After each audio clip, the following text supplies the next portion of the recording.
Buenas tardes.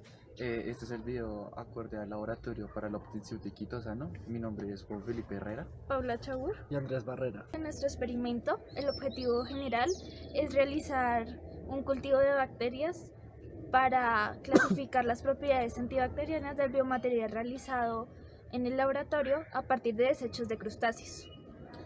Ahora los objetivos específicos. Primeramente, eh, fabricar una incubadora de bacterias que controle variables tales como lo son la temperatura y la humedad que son necesarias para el crecimiento de colonias del tipo de microorganismos que vamos a utilizar.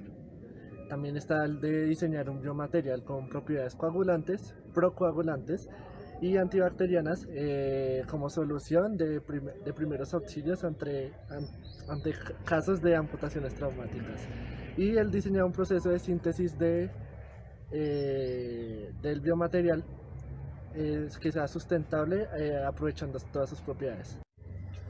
La aplicación clínica que se le quiere dar al biomaterial es específicamente para primeros auxilios en los trabajadores que normalmente usan frecuentemente maquinaria pesada, ya que según las estadísticas de muchos países, muchos de estos trabajadores sufren muchas heridas con toda esta maquinaria y por ende ante unos casos extremos como las amputaciones traumáticas lo queremos usar como una buena opción para los primeros auxilios.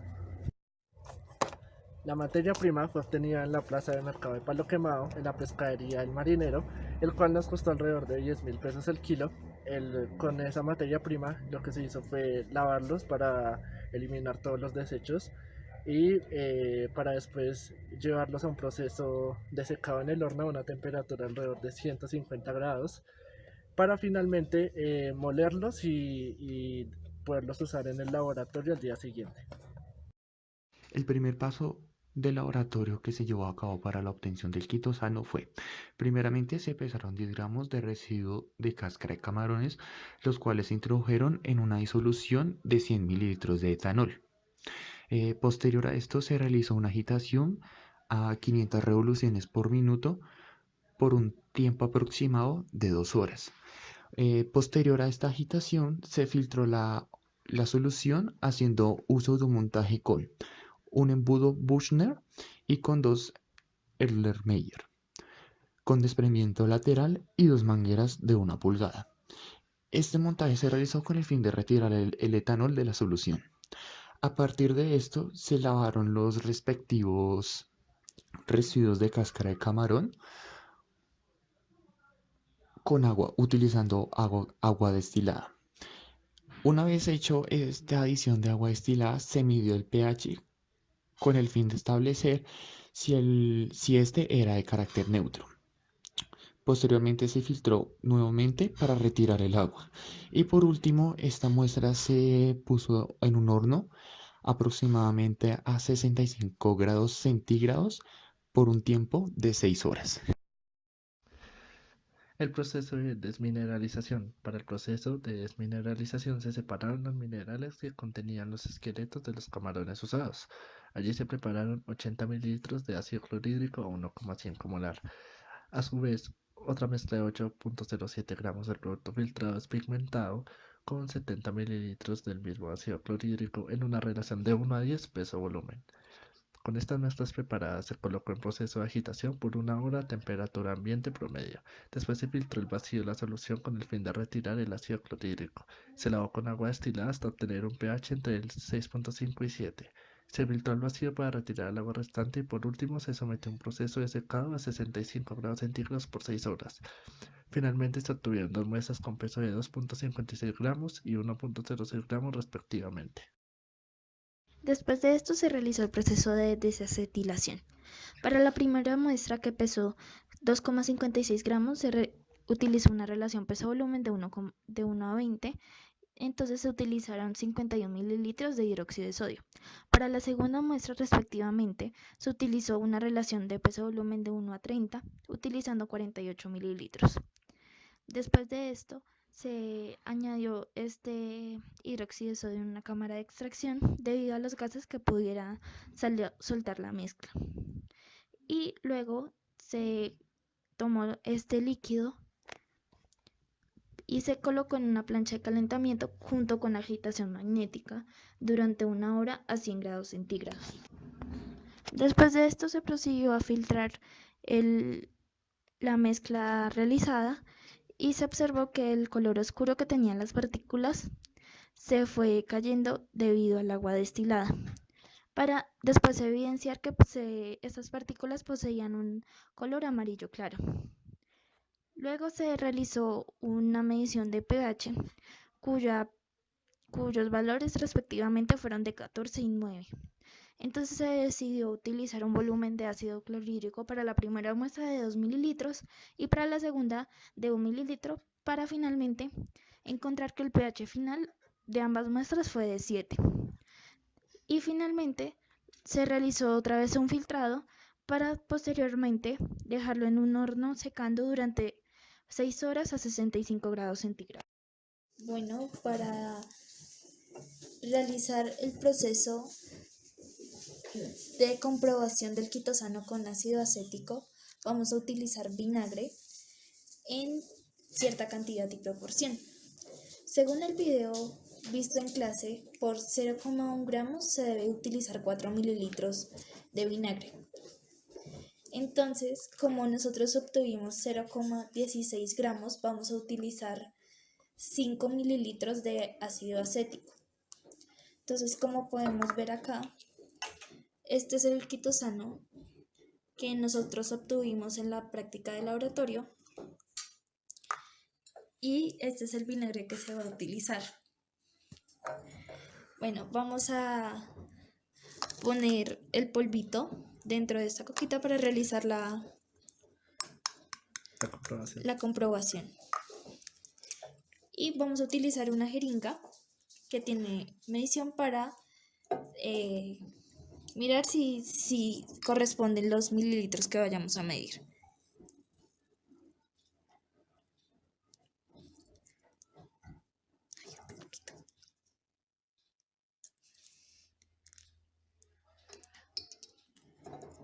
Como podemos observar, tenemos 5 mililitros y los vamos a ir mezclando con el polvo poquito a poco hasta que tome una consistencia de un hidrogel.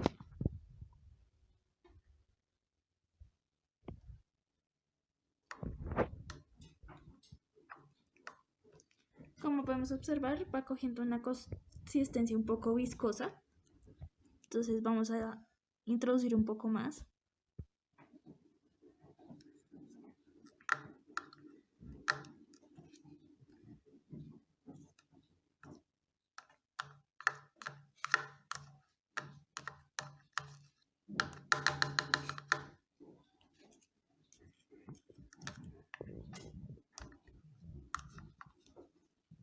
Todavía sigue siendo más sólido que líquido.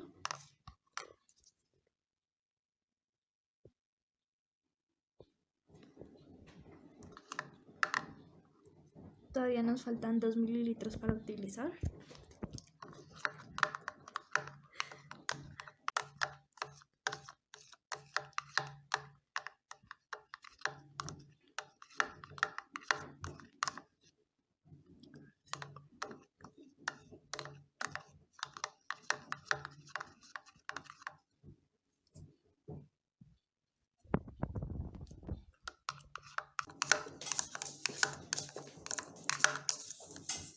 Bueno, acá se puede observar que ya está cogiendo una consistencia más líquida a los 4 mililitros introducidos.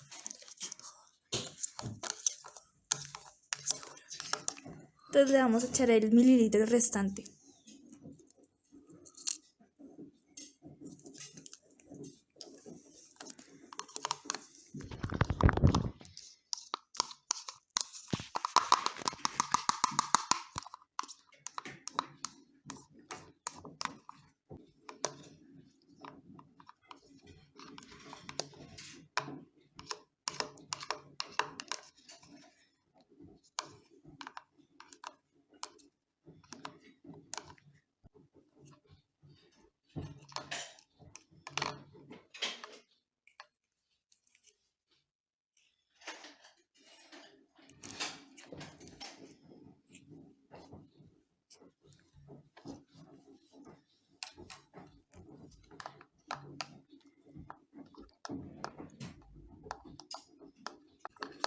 Vamos a terminar de revolver bien para que quede la mezcla homogénea. Y a continuación les mostraremos la foto final de cómo quedó.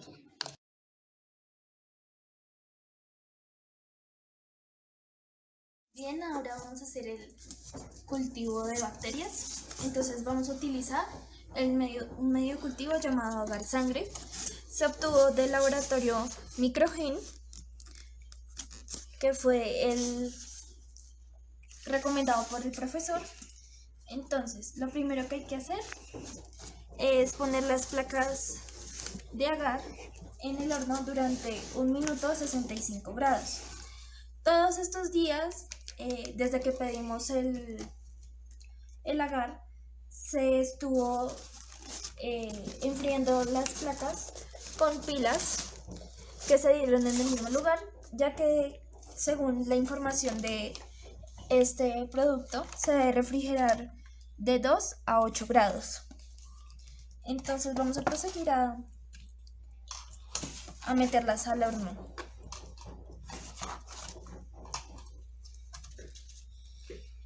Como podemos ver, tiene un color bastante rojo. Este medio de cultivo se va a utilizar para observar si la bacteria hace hemólisis sobre la sangre, y debido a que la bacteria escogida para el proyecto es Staphylococcus epidermidis, que es la que se encuentra mayoritariamente en la piel, para que cuando se simule el proceso de adquisición de la bacteria en el momento del accidente de amputación traumática del miembro superior. Entonces, como ya dije, la vamos a meter al horno.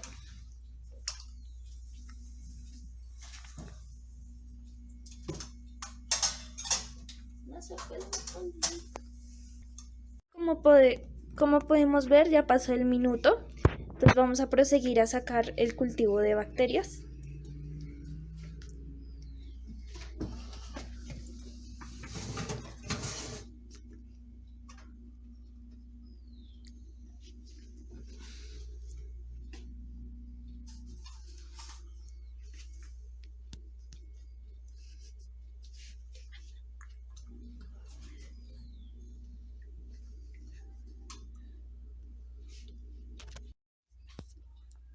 Ya después de sacar del horno, acá están los tres agares, los cuales se van a utilizar para los tres tipos diferentes de muestra.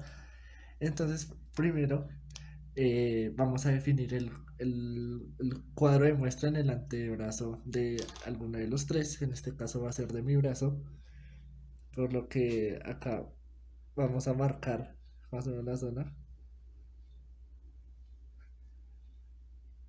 que es lo que se ve en color amarillo fosforescente. Entonces, después de eso, se va a coger el copito, que fue bien cuidado, y se va a tomar la muestra según la técnica que dice que va a ser con un ángulo de inclinación de alrededor de los 30 grados. Y a la hora de tomar la muestra se va a girar 3 veces hacia cada lado con el fin de que la muestra sea representativa. Y luego se guardará el hisopo y se marcará. Y esto se repetirá para cada agar.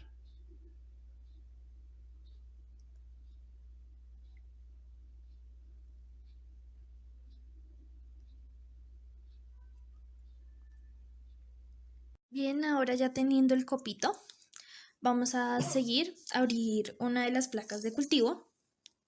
Entonces primero la vamos a voltear.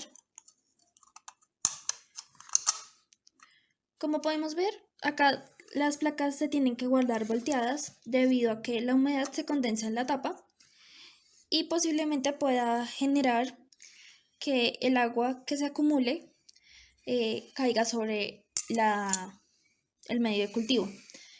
La técnica que vamos a utilizar para el medio de cultivo se llama cultivo por estrías o por agotamiento de haz en zigzag. Esta principalmente consiste en crear líneas como las que veremos a continuación. Lo que se va a hacer es crear líneas en el agar. Lo primero que se tiene que tener en cuenta es tener mucho cuidado de no rasgar el agar. Y entonces vamos a proseguir a crear las líneas sobre este.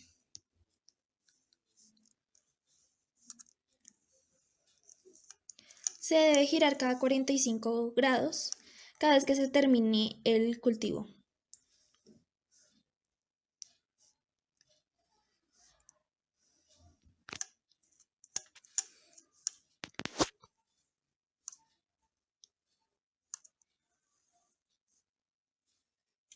Además de esto, se tiene que tener en cuenta que las líneas que se creen no se deben tocar entre sí.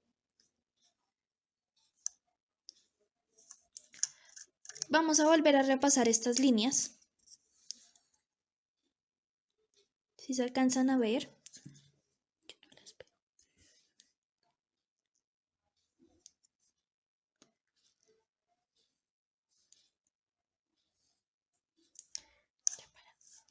Ya de una vez hicimos todos los cultivos.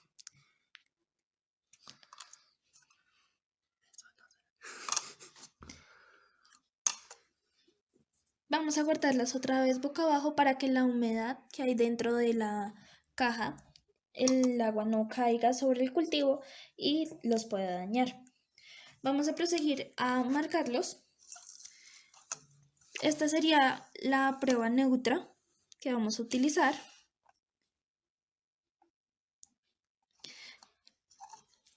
Después de que crezcan las bacterias, esta prueba nos servirá para observar si el quitosano si estaría sirviendo o si el medio de cultivo o las condiciones propuestas para esta no están sirviendo. Esta va a ser la prueba positiva.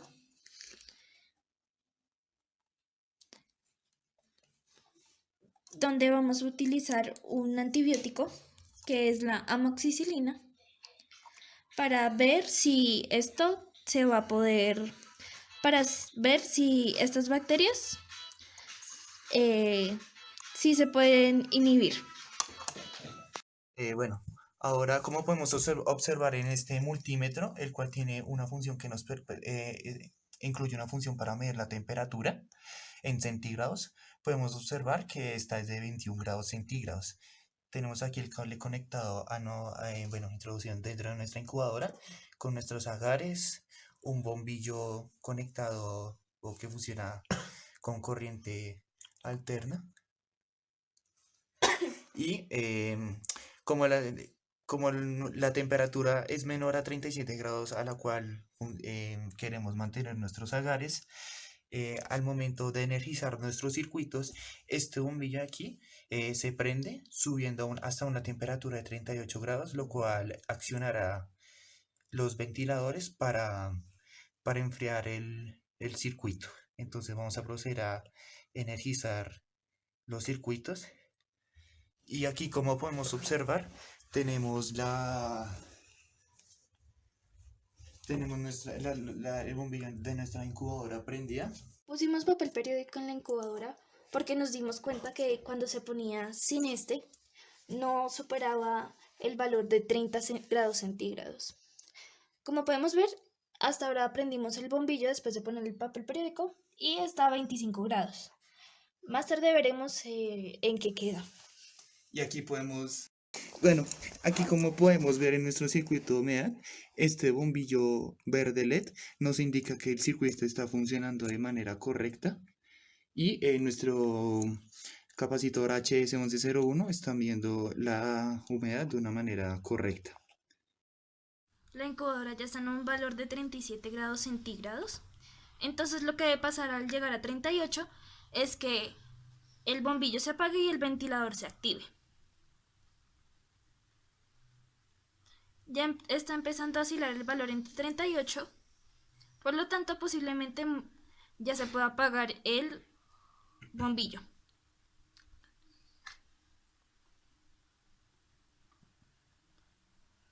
Vamos a levantar la tapa para que se vea el funcionamiento del ventilador en nuestro circuito.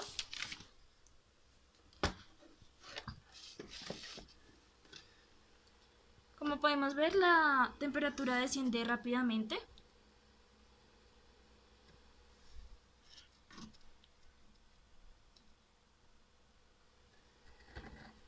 Eso, colócala cerca a los agares.